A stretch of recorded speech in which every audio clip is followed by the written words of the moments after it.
Today, in our reflections, I would like to share something which is very close to my heart, and that is what can we do normally. And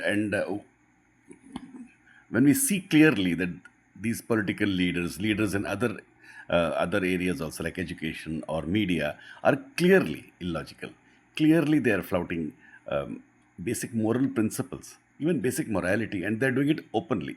What do we do when we know it is wrong? Strangely, we don't just say this. We don't say that they're wrong, that they're immoral, that it will lead to bad effects. That is the law of karma or moral causality. We don't say that. We try to find out particularly in what particular way they are wrong. We keep on discussing right and wrong about, let's say, A and B political parties.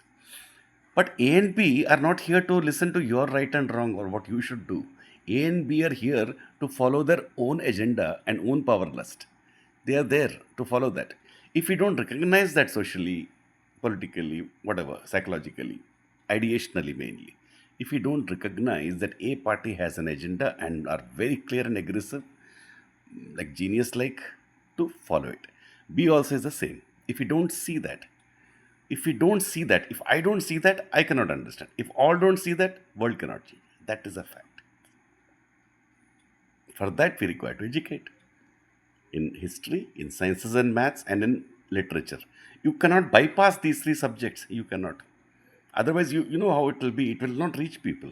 It will not reach even you, I think, unless you have a proper in-depth clarity about what you are talking. That comes from study of history, sciences and maths, and literature. That is not there in the world. In fact, that is a problem. So this is called catch 22. You know, there's no solution. But there is to break a catch 22. Obviously, we have to follow the only solution there is. See, in science and technology, we don't say that something can be solved miraculously, isn't it? Suppose some storm comes, we know that people will die, things will happen. We can't do anything. This much we can do. I mean, we think logically and in terms of cause and effect. But somehow, in other areas of life, like education or ideas which are connected to human beings and humanities, we think that, I mean, just because I'm very strong, it will happen. Maybe even I do that.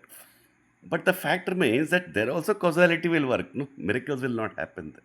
I'm saying that. So the only solution is when, if and when the whole world understands what these people are doing in terms of ideas, not in terms of people, in terms of ideas.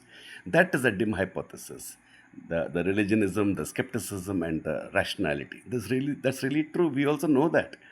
Okay. If that is known by the whole world, and which is what surprises me also, that we don't talk about that.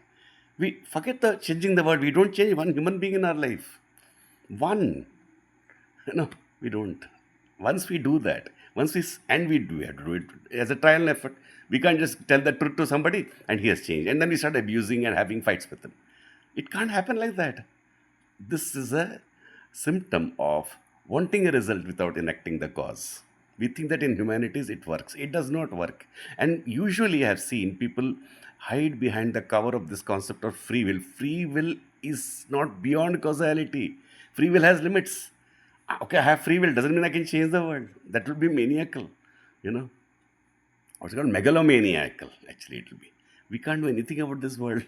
You know, we can only do the little we can. But the little we can do, the little we can do, that little also we don't do for ages because we think that some miracle should happen. This is the truth.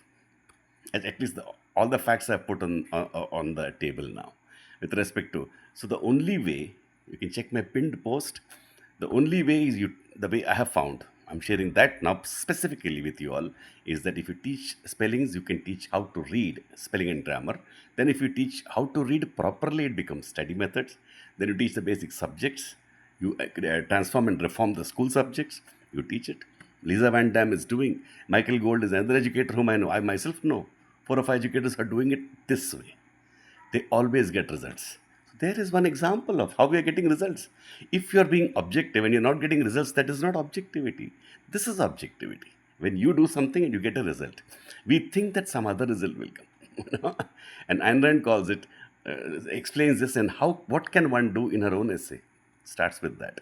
She says the intention is very good, but doesn't work. After a while, I'm not sure about the intention also. If you're so serious about changing the world, you should have changed at least one person by now. I have not seen it. I'm naming this also not to be harsh, even with my close friends. I'm naming this because I can't be diplomatic and all that. I want to name the truth. Truth is this: we have not changed one person also. If we can't change one person also, including ourselves, what will we change the whole world? I'm not being critical. I'm being self-reflective today about me also. I'm very harsh with myself also, because truth is more important than you and me.